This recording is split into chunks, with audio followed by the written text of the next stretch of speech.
নমস্কার বন্ধুরা, জয়ার পাকশালাতে সবাইকে স্বাগত।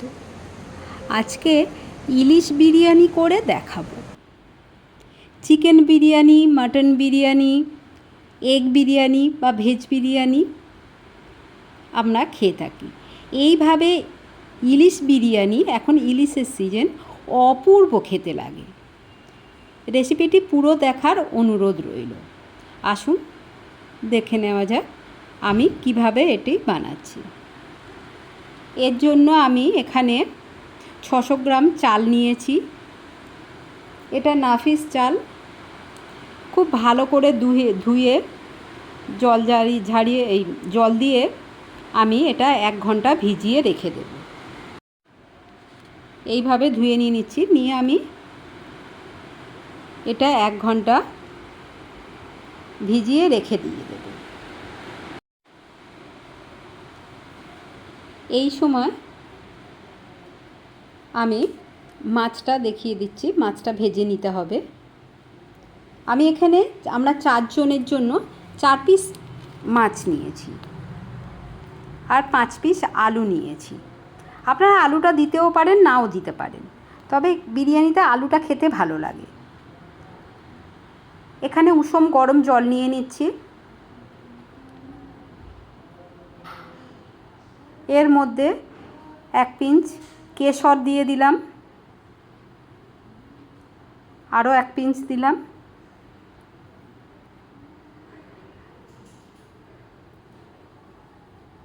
কেওড়া জল দিয়ে নিলাম, এটা 1 চামচ দেব। গোলাপ জল নিয়ে নিচ্ছি, দেখুন এটাও 1 চামচ দেব।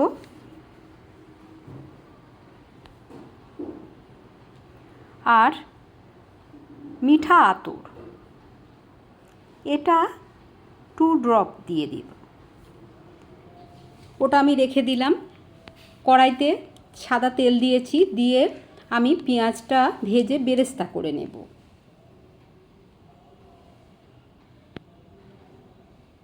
এটা একটু সময় নিয়ে এইভাবে লালচে হয়ে গেছে।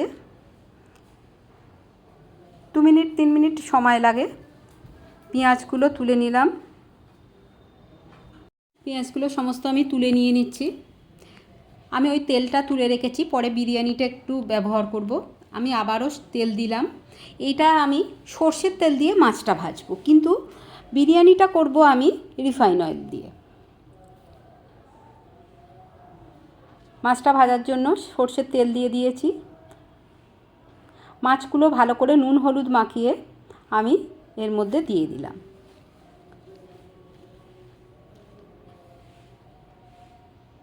মিডিয়াম ফ্লেমে 1-1.5 মিনিট সময় নিয়ে এটা একটু লালচে করে ভেজে নেব, খুব কড়া ভাজবো না।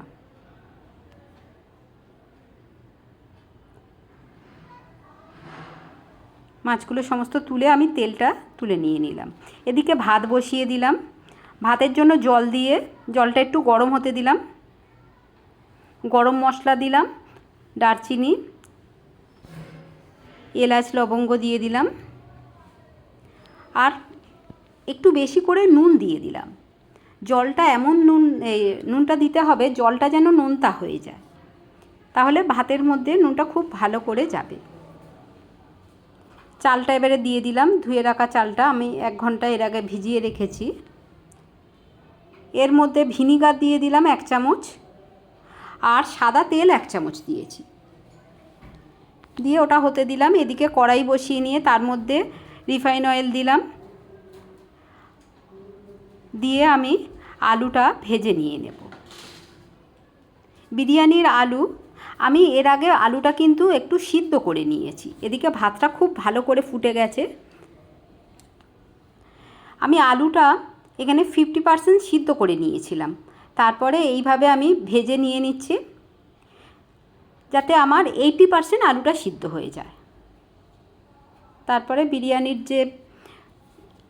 যখন ভাপে দেওয়া থাকবে তখন বাদবাকিটা হয়ে যাবে। পেঁয়াজ ভাজা হয়ে গেছে, আমি পেঁয়াজ দিয়েছি। তারপর ওটা তুলে নিয়ে আদা রসুনের পেস্ট দিলাম 1 চামচ, হলুদ দিলাম 1/2 চামচ, এর একটু কম, লঙ্কার গুঁড়ো হাফ চামচ দিলাম, ঝালটা যেমন খাবেন সেই অনুপাতে দেবেন। দিয়ে এটা এইভাবে একটু কষিয়ে নিলাম। টক দই 2 চামচ ভালো করে ফেটিয়ে আমি দিয়ে দিলাম, টিস্পুন।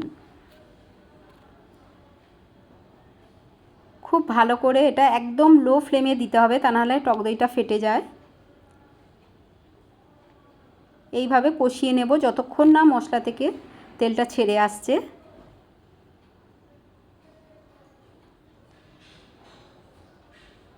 বিরিয়ানি মশলা দিলাম আমি 1 চামচ। এটা আমার হোমমেড বিরিয়ানি মশলা। আমি এর আগে বিরিয়ানিতে বিরিয়ানি মশলা কি কি থাকে সেগুলো দেখিয়ে দিয়েছি। আবারও যদি লাগে ডেসক্রিপশান বক্সে আপনারা কমেন্ট করুন, আমি আবারও তাহলে দেখিয়ে দেব। খুব সুন্দর তেল ছেড়ে এসছে। আমি নুন দিয়ে দিলাম হাফ চামচ, দিয়ে সব কিছু খুব ভালো করে কষিয়ে নিয়ে নেব। এবারে আলুগুলো দিয়ে দিলাম। আলু দিয়ে আবারও এইভাবে কষিয়ে নিয়ে নেব।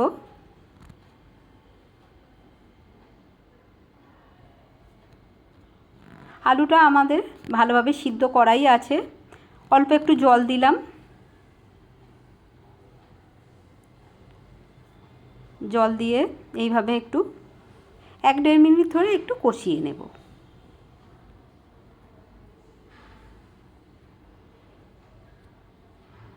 ইলিশের সময় ছোট বড় সবাই কম বেশি ইলিশ খেতে ভালোবাসে। এইভাবে যদি বিরিয়ানি করে দেন তাহলে আরও ভালোবেসে খাবে। এর টেস্ট অসাধারণ হয়। আমি এখানে মোট হাফ বাটি জল দিয়েছি। ফুটে গেলে আমি এবারে মাছগুলো দিয়ে দিলাম। মাছটা দিয়ে খুব বেশি ফোটাবো না, কিন্তু এখানে জাস্ট 1 মিনিটের মতন একটু ফুটিয়ে নেব, যাতে মাছের যে স্মেলটা গ্রেভির মধ্যে যায়। দিয়ে আমি ফ্লেমটা অফ করে দিয়ে দেব। হালকা একটু ফুটে গেছে, আমি ফ্লেমটা অফ করে দিয়েছি। আমি এবারে মাছগুলো সব এইভাবে তুলে নেব, কারণ মাছটা থাকলে ওই যদি দেওয়া হয় সময় মাছটা ভেঙে যেতে পারে।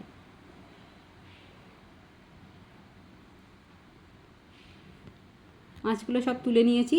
হাঁড়িটা একটা পরিষ্কার হাঁড়ি নিয়েছি, তার মধ্যে 1 চামচ ঘি দিলাম।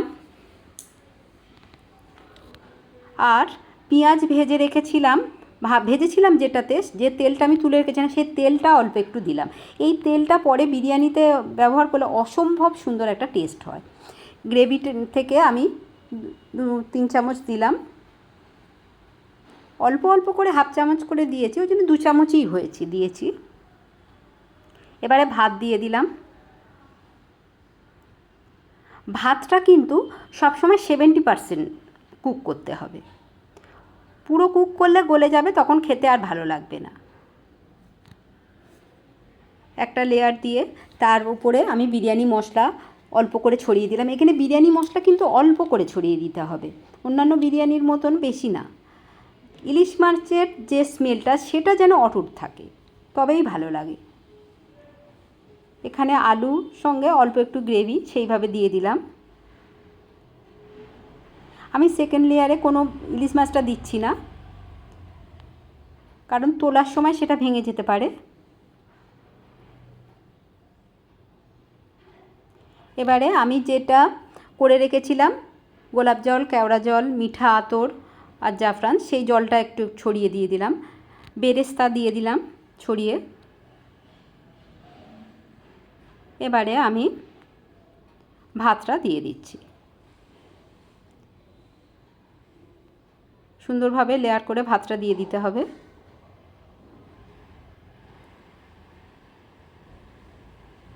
ভাতটা দেওয়া হয়ে গেছে, আবারও বেরেস্তা দিচ্ছি। অল্প একটু বিরিয়ানি মশলা দিয়ে দিচ্ছি।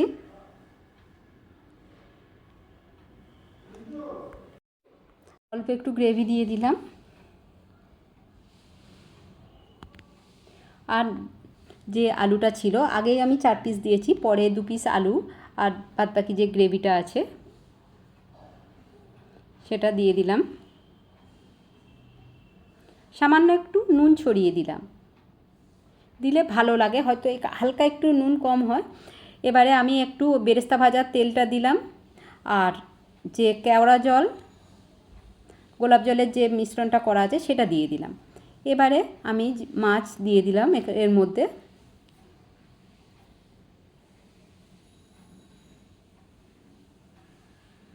দিয়ে একটু ঘি দিয়ে দিলাম সাইডে সাইডে। তারপরে ভাতটা এইভাবে সমান করে দিয়ে দিলাম।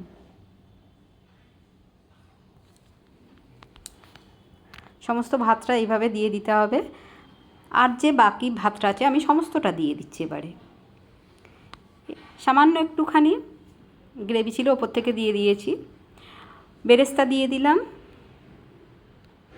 বিরিয়ানি মশলা অল্প করে ছড়িয়ে দিলাম।